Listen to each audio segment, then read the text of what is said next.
Assalamualaikum warahmatullahi wabarakatuh. Apa kabar adik-adik semua? Semoga kalian semua masih tetap semangat mengikuti rangkaian praktikum pada blok 12 ini. Untuk praktikum kelima, kita akan melakukan praktikum mengenai pemeriksaan gula darah. Pemeriksaan gula darah yang akan kita lakukan adalah pemeriksaan gula darah dengan menggunakan GD stick. Ada berbagai macam alat glukometer yang beredar di pasaran. Untuk praktikum kali ini, kita akan menggunakan glukometer dengan merek AutoCheck. Oke, mari kita lihat apa saja yang ada di dalam set alat AutoCheck ini.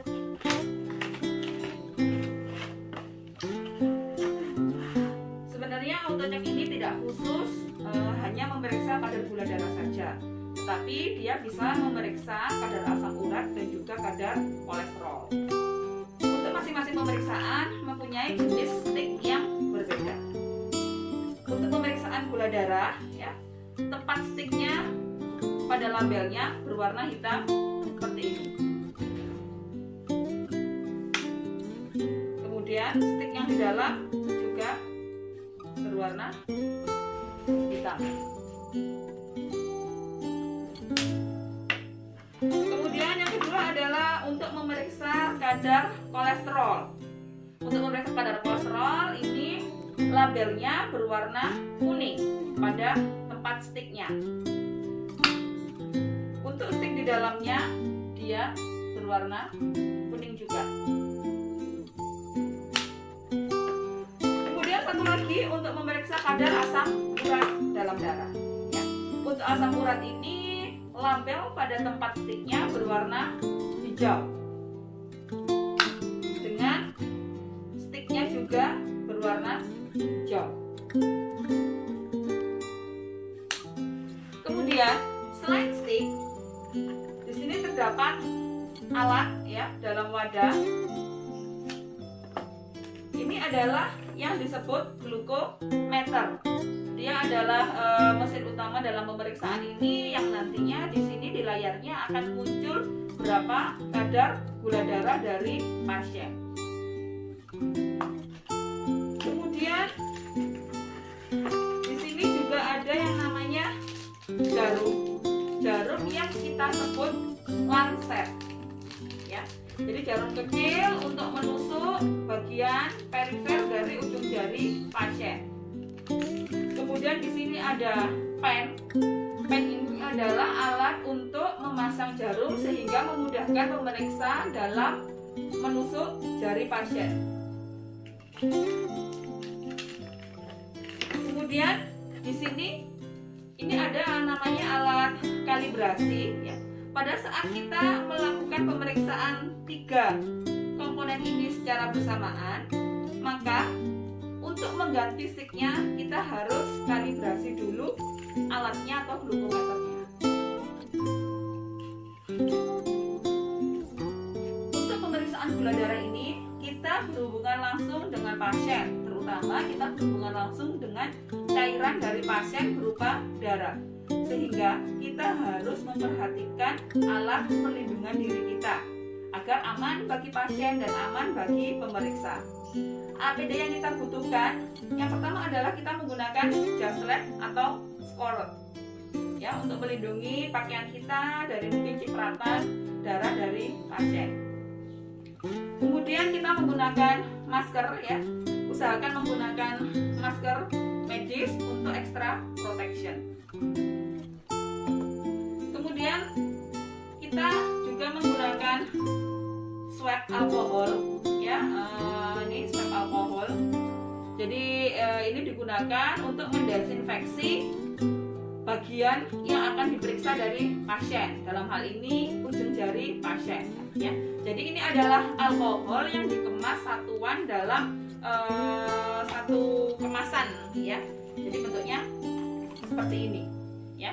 Jadi di dalam masing-masing ini ada 2 ya. Jadi di dalam masing-masing ini berisi kain kasa dan juga alkohol 70%. Kemudian jangan lupa kita untuk memakai sarung tangan. Ya. Boleh kita menggunakan merek apa saja. Ya, sarung tangan disposable sekali pakai. Harap diperhatikan sebelum kita memeriksa pasien, selalu cuci tangan dengan air yang mengalir dan dengan menggunakan sabun. Setelah kita cuci tangan bersih, kemudian kita menggunakan sarung tangan.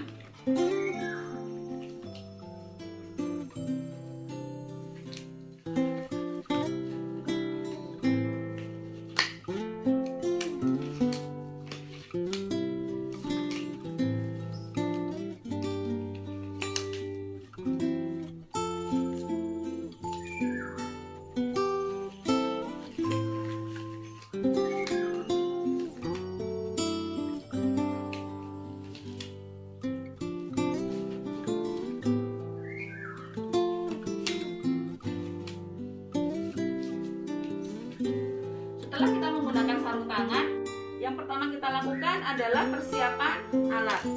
Kita pastikan baterai pada alat terisi penuh, ya. Kemudian kita cek baterai di bagian belakang terisi penuh, sehingga hasilnya nanti akan menjadi valid. Karena kalau baterainya habis atau sudah mau habis, akan mempengaruhi hasil dari pemeriksaan. Kemudian kita siapkan lancet.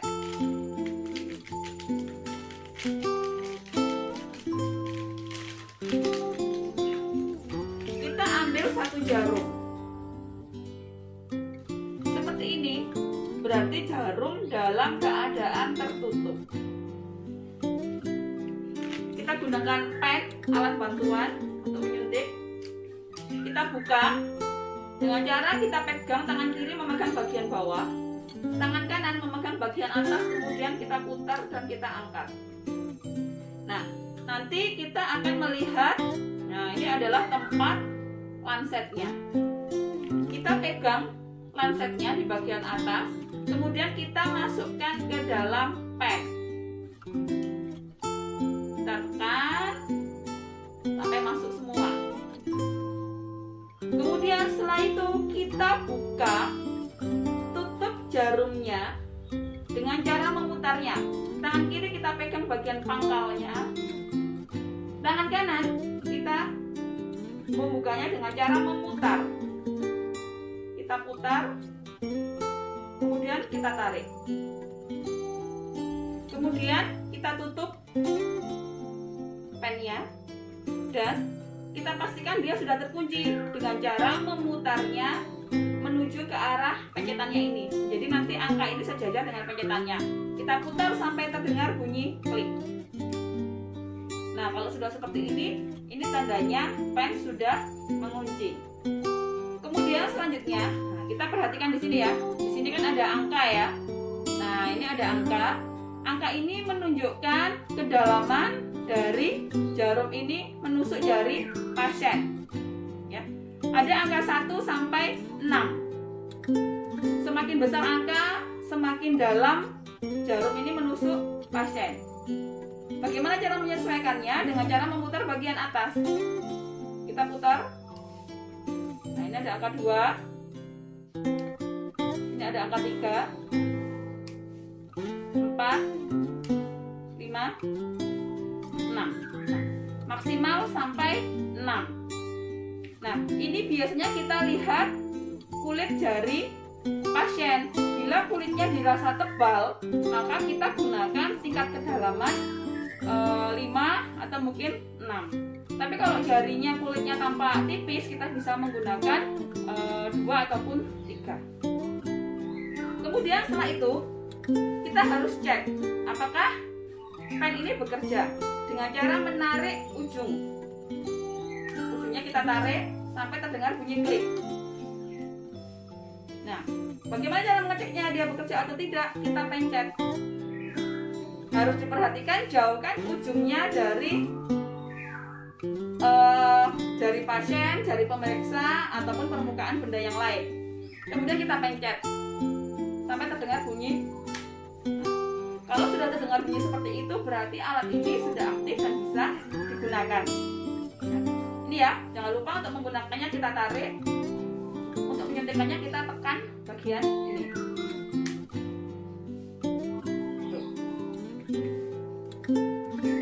Selanjutnya kita persiapkan alat glukometernya dan sticknya ya. Kita akan memasang gula darah stick pada glukometer. Kita ambil 1 stick gula darah. Untuk glukometer dengan merek AutoCheck, kita tidak memerlukan kalibrasi sebelum memeriksa gula darah. Tetapi saat kita mau mengganti dengan pemeriksaan lain seperti pemeriksaan asam urat ataupun pemeriksaan kolesterol, kita harus memasang alat kalibrasinya terlebih dahulu. Nah, alat kalibrasi yang berwarna kuning ini untuk kolesterol. Jadi sebelum kita memasang stick kolesterol, kita harus pasang alat kalibrasi ini dulu di bagian bawahnya sini ya, sampai dia keluar kode. Kemudian cocokkan kodenya ini dengan tempatnya ya. Nah, apakah sama? Jadi ini ada C292, di sini C292 sama. Nah, setelah itu kita lepaskan kalibrasinya dengan cara menekan yang berwarna abu-abu ini ke bagian bawah. Itu. Kemudian baru kita pasang stick kolesterolnya ya. Tetapi untuk gula darah tidak perlu menggunakan kalibrasi, langsung kita pasang stick gula darahnya. Kita pasang di bagian bawah sini ya. Kita pasang di bagian bawah sini. Nah, ini diperhatikan sticknya ada 2 ujung ya. Ujung yang ini kotak, ini ada garis-garisnya. Ini nanti yang kita masukkan ke dalam alat. Nah, sedangkan di sini yang berbentuk bulat ya, ini adalah untuk tempat darah pasien. Ya, harus diingat jangan terbalik. Ya. Nah, kemudian kita masukkan di bagian bawahnya sini.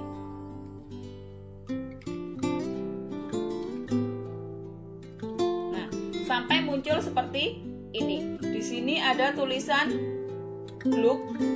Ya, di sini ada tulisan glukosa dan di sini ada tanda yang berkedip-kedip itu tanda bahwa dia siap digunakan. Sticknya siap ditetesi oleh darah pasien. Nah, kalau sudah di layar muncul seperti ini, berarti kalian memasang stick dengan benar. Nah, misalkan kalian terbalik memasangnya ya, tidak akan muncul apa-apa di layar glukometer. Nih ya. Kemudian jangan lupa untuk melepasnya ya, kita tekan ini ke bawah dan kita tarik. Oke, ya, bisa dipahami ya. Jadi ini kita masukkan lagi. Nah, sampai terdengar bunyi tit dan di layar muncul seperti ini.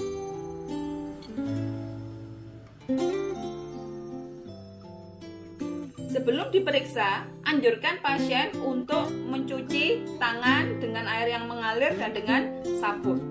Kemudian jangan lupa untuk dikeringkan. Setelah itu, kita tanyakan ke pasien mau disuntik jari yang sebagian mana. Jari yang akan disuntik sebaiknya jari yang jarang digunakan. Biasanya kita gunakan jari tengah atau jari manis, ya.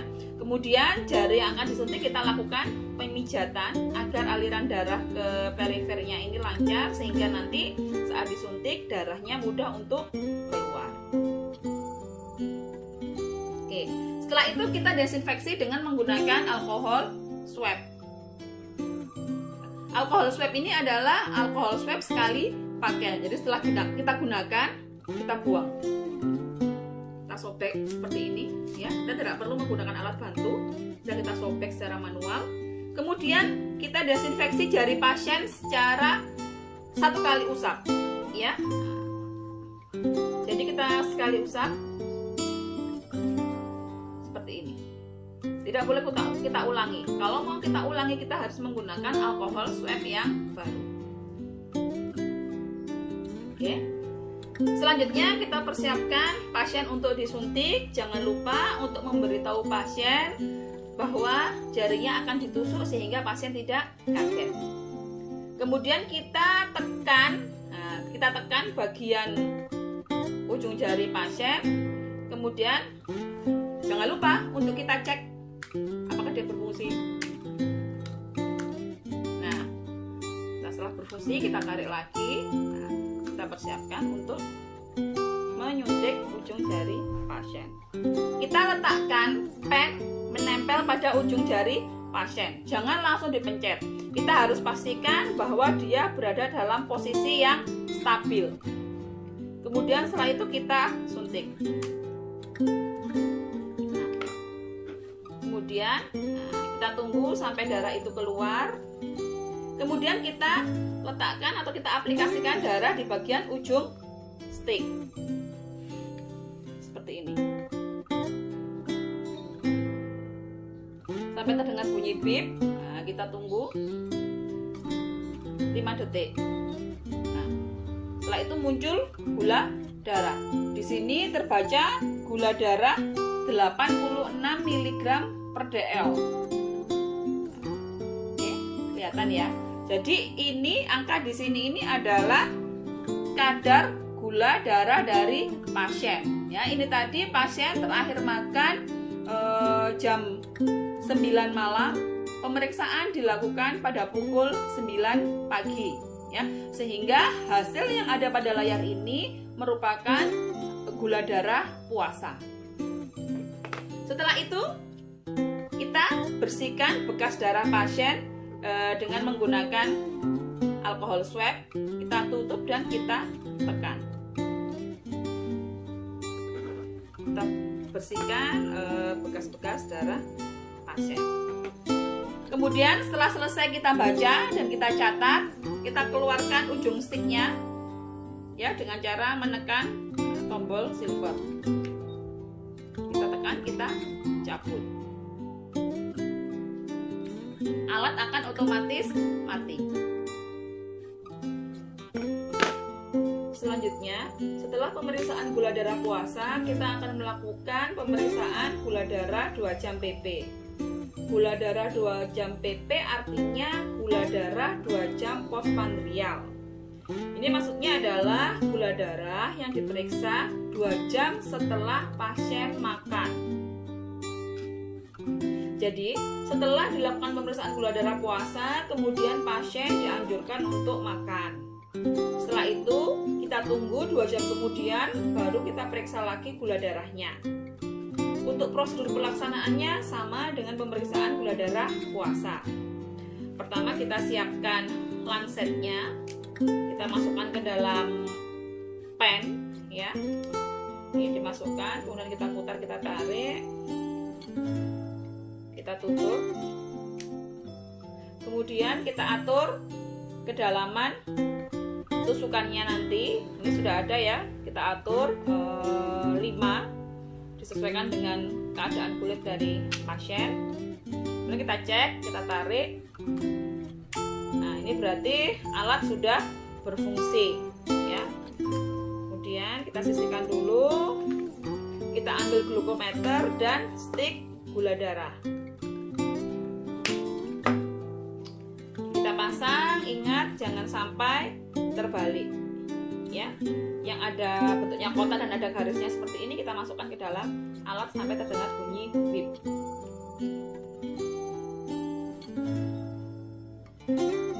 Oke, setelah itu kita siapkan pasien, kita siapkan alkohol swab. Kemudian kita pijat bagian jari yang akan diperiksa. Kali ini akan dilakukan pemeriksaan atau penusukan pada jari manis.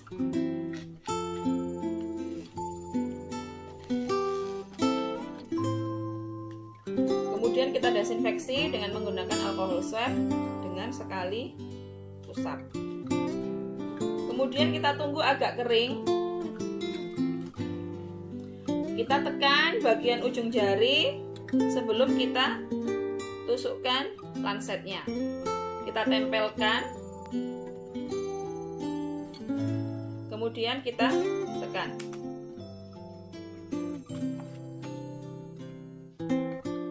kita tunggu darah untuk keluar dan kita aplikasikan pada stick.